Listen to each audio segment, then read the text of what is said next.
The tarot deck had no price tag. By the final card, she was already inside it. There is a particular intimacy to divination. The cards, the question, the quiet space between what you know and what you're afraid of knowing.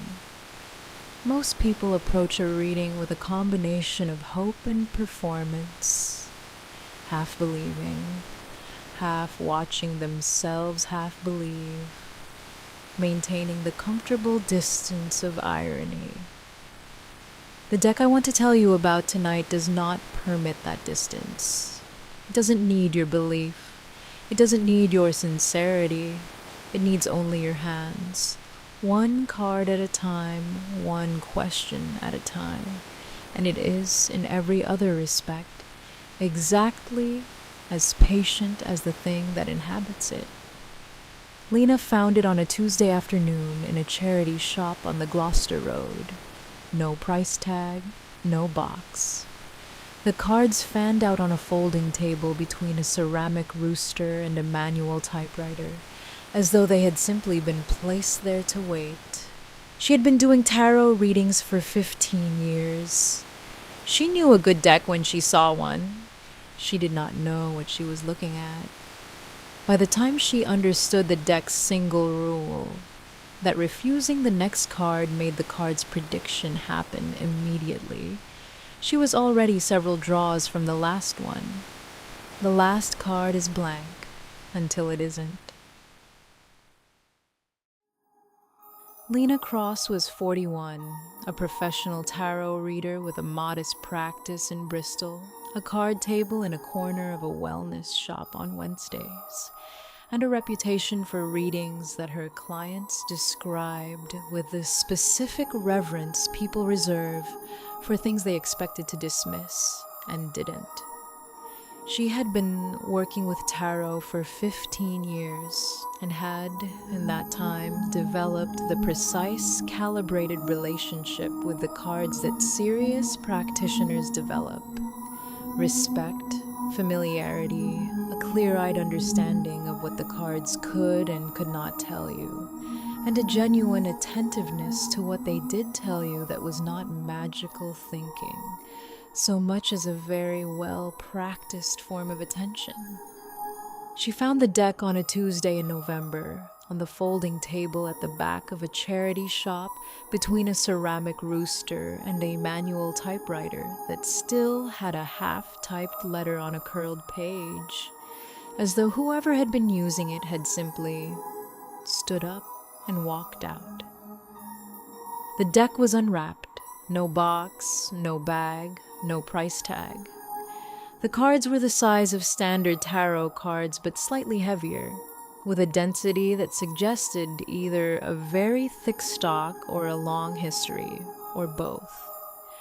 The back of each card was printed with a pattern she didn't recognize. Geometric, dense, the kind of print that seemed to shift slightly when you looked at it directly versus peripherally. The front of each card, fanned out on the table for browsing, showed artwork of extraordinary quality. Figures and compositions she couldn't immediately identify with standard tarot iconography, deeply rendered in a palette of indigo and amber and a red that was almost too vivid for the medium. She paid £2 for it at the counter because the cashier didn't know how to price it and suggested she leave what felt right. She did her first reading that evening at her own kitchen table. The deck's 7 of Cups showed a woman standing in a flooded room, water at her waist, reaching upward toward something just off the frame that cast a red light. Standard imagery of desire and illusion. Lena interpreted it in the context of the question she'd been holding. A complicated situation with a client she had agreed to see privately, outside the wellness shop, against her better judgment, and set it aside. Reasonable, accurate even. She pulled a second card, The second card showed the same scene as a newspaper photograph she had not yet seen. A photograph that would appear in the Bristol Post 2 days later, showing a flooded basement flat on a street she recognized as being 3 streets from her own house. A woman had been rescued. A red emergency light was visible in the background of the photograph. The visual composition was identical to the card. She had not asked about flooding or emergency services or anything adjacently related.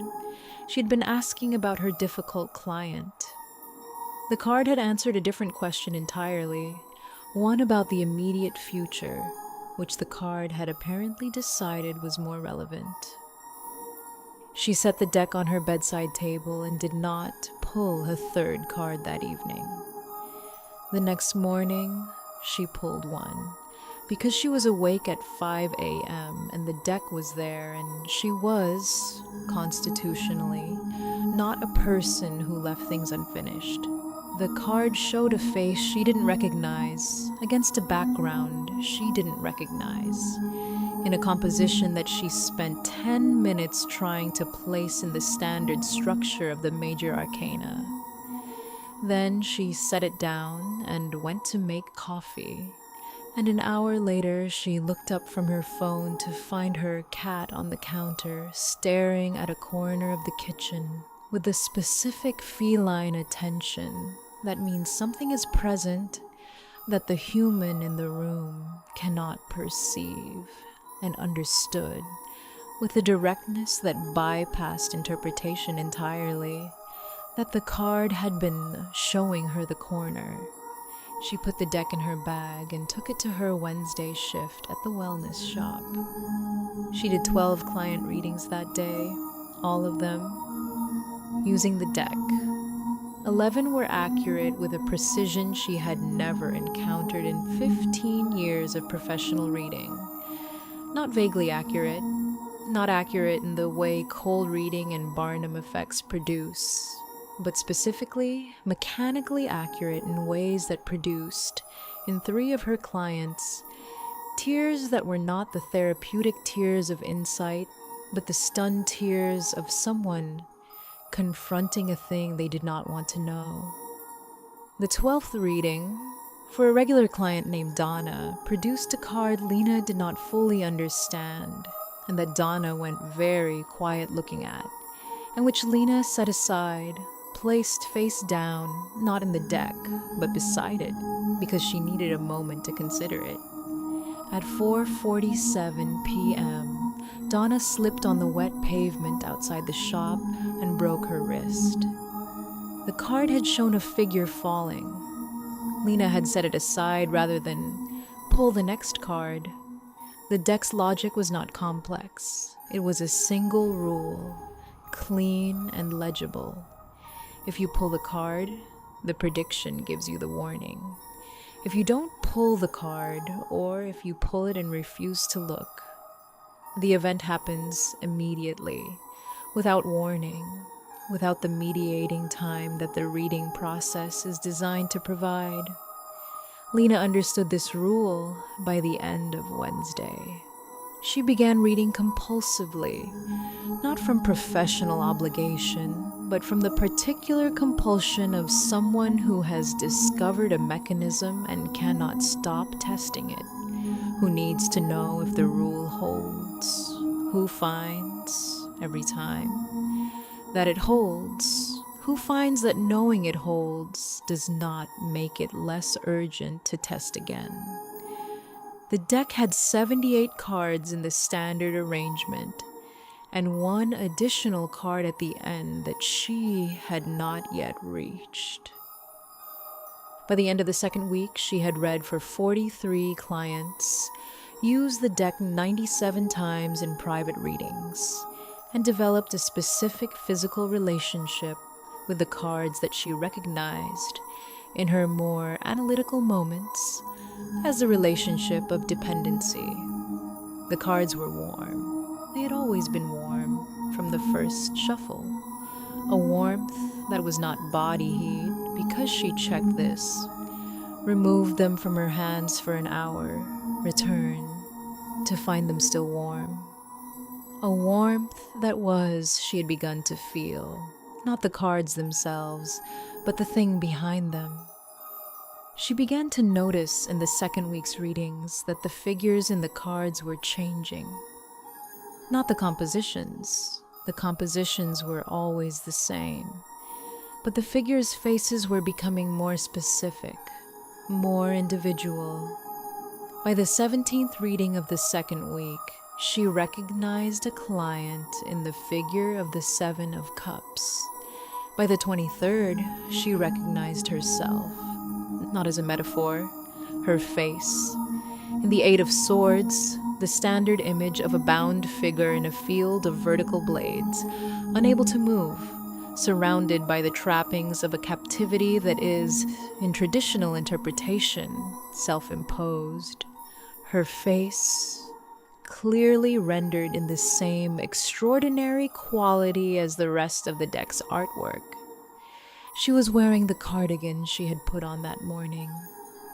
She set the card down with the particular controlled quality of someone who was deciding actively not to react. She picked it up again. She looked at it for a long time. The figure looked back with her eyes. She pulled the next card. The next card showed her again, a different composition, a different card, and the one after that. The deck was reorganizing around her. The figures that had populated its imagery for 2 weeks of extraordinary accuracy were being replaced, card by card, with a single repeating subject. A woman in a series of increasingly confined spaces. A woman pressing against a frame. A woman in the exact posture of a figure in a painting or an illustration, occupying the plane of the image with a particular quality of something that has been placed there rather than something that is moving through. She reached the final card on a Sunday evening in her kitchen. 77 cards dealt in red, the predictions honored. She had not refused a single one since Donna's wrist, the final card face down on the table. She sat with it for a long time. She knew what it was. She had known it was coming since she recognized her face in the Eight of Swords.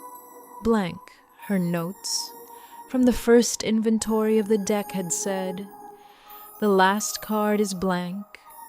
She turned it over. The card showed a woman at a kitchen table, a single lamp, a tarot deck laid out in front of her. The woman's expression was not distress.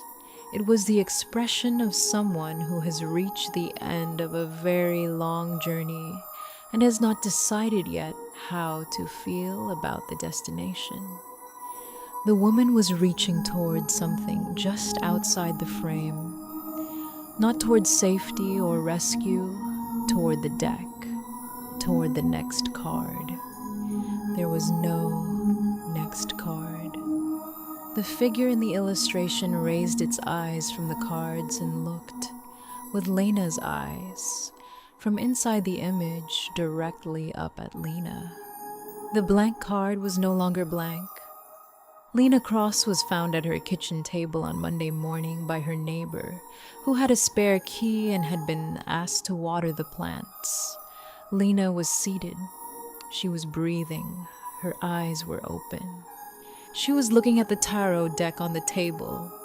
The neighbor noted in her account to the paramedics that Lena seemed present, was blinking, tracking light, but would not respond to speech or touch, as though the part of her that connected her inner experience to her outer engagement with the world had been. The neighbor paused, searching for the word.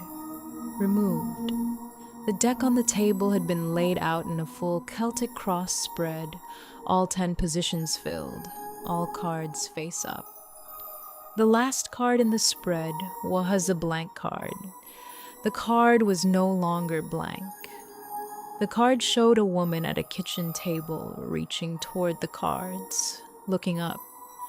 On the back of the blank card, in the pressed-in print of a very old rubber stamp, for the next reader. 78 cards and 1 blank. 15 years of professional experience and a constitutionally compulsive relationship with the unfinished. A rule she understood by the end of the first day and could not stop testing. The mechanism was very simple.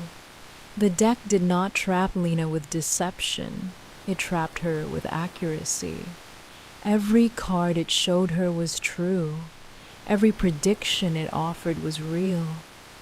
The reason she couldn't stop pulling was not addiction to a lie, but addiction to a truth, which is, I think, considerably harder to refuse. She recognized the dependency in week 2 and kept going. She recognized her own face in the 8 of Swords and kept going. She saw herself pressing against the frame of the illustration and kept going, because the card she hadn't pulled yet might tell her something she needed to know, because stopping meant the prediction happened anyway, because 15 years of professional practice had built in her the deep structural belief that the reading completed is better than the reading abandoned. The deck understood this perfectly. It had been designed by whatever hand or force assembled it for precisely this kind of reader. Not the credulous, not the terrified, the practiced, the thorough, the person who knows what she's doing. Lena Cross is still at her kitchen table, still breathing, still tracking light, still reaching in whatever interior space she now occupies toward the next card in a spread that no longer exists in 3 dimensions. The blank card is on the table. It says, "For the next reader." I would recommend not picking it up. Thank you for joining me tonight. My name is Ilara, and I am your whisperer. I'll be here, waiting for you next time. If this story resonated with you, leave a comment below. I want to hear your stories. Like and subscribe if you enjoyed this story and want to hear more. This has been Karma Quietly Whispers. See you soon.